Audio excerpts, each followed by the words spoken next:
TDP జాతీయ ప్రధాన కార్యదర్శి ఏపీ సీఎం నారా చంద్రబాబు నాయుడు తనయుడు నారా లోకేష్కు మంత్రి పదవి అప్పగించడం ఖాయమైంది. దీనిపై కొన్నాళ్లుగా వస్తున్న ఊహాగానాలకు తెరపడినట్లయింది. లోకేష్ను బాబు తన కేబినెట్లోకి తీసుకుంటారని గత 7-8 నెలలుగా వార్తలు పుంకాలుగా వస్తూనే ఉన్నాయి.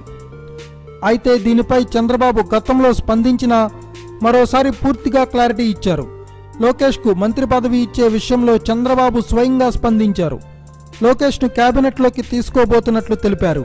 గురువారం ఆయన తెలంగాణ టీడీపీ నేతలతో విజయవాడలో సమావేశమయ్యారు. ఈ భేటీలో టీడీపీ టీఎస్ అధ్యక్షుడు L Ramana, working president Revanth రెడ్డితో పాటు పలువురు నేతలు పాల్గొన్నారు.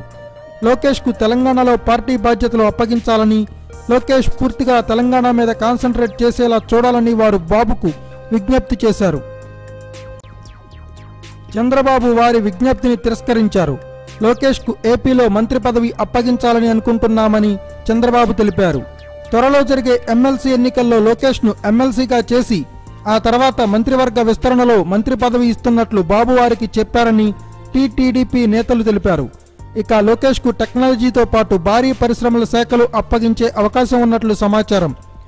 ఏదేమైనా ఎట్టకేలకు లోకేష్ కోరిక త్వరలోనే తీరబోతోంది. Thanks for watching. Please subscribe our channel.